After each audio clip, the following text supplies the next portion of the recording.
Now, though, let's talk about the NATO summit kicking off today in just under 3.5 hours. It means a slew of dignitaries coming to the district. But for those of us who live and work here, it's a big headache, or it can be. Yeah, you're absolutely right. You're talking about dozens of roads that are closed, sidewalks that are blocked off, and required security checkpoints for anyone who must get through. Now, this is going to be the reality for the next few days. So this morning, we want to inform you about the impacts to you so you know what to expect. Now, Lindsay Nance is walking us through the road closures, and Jess Arnold has the impact to our neighborhoods and nearby businesses. We want to start this morning with Jess, who is live outside the convention center where all of this is happening this morning, to tell us what we can expect there. Good morning.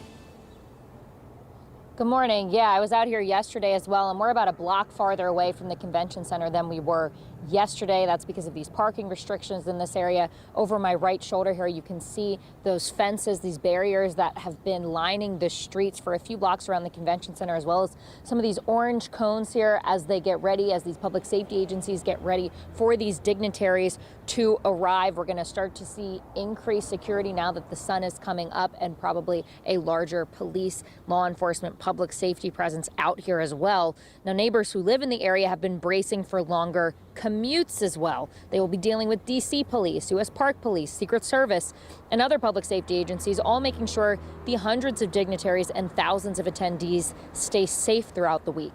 Now, streets are going to be blocked off around the convention center, Mellon Auditorium, and White House for the rest of the week.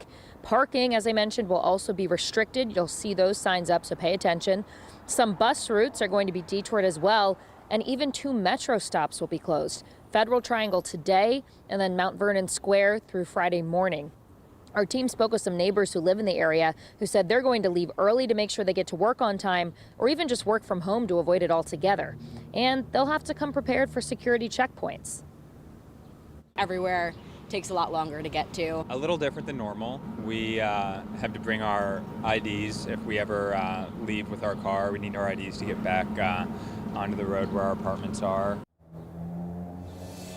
Yep, so don't forget that when you're heading out the door. Now, the public can actually could have registered to learn more about NATO's history as well as the future of this partnership. They're going to have a public forum available tomorrow and Thursday. And if you want to just get any updates from these public safety agencies about road closures, etc., throughout the week, you can text NATO DC to 888-777. Lindsay. Getting through downtown DC is going to be very tricky today, so you can expect heavy traffic around the Washington Convention Center, Mellon Auditorium, and of course the White House. A lot of these closures are already in effect, with more closing down at 9:30 this morning, and then even more happening this afternoon. Here are the biggest road closures I want you to focus on, though. Around the Convention Center, we're going to have portions of 7th through 10th Street completely closing down, as well as K, L, M, and N Street. A New York Avenue will close from 6th all the way down to 12th Street, and Massachusetts Ave will close from 6th Street all the way down to 11th Street. These closures remain in place until this Friday, so plan ahead. There are also closures around the auditorium and the White House. Biggest closures here are going to be Constitution Avenue and then a pretty decent sized stretch of Pennsylvania Avenue. We have a full list of all of these closures for you right now on our website, WSA9.com.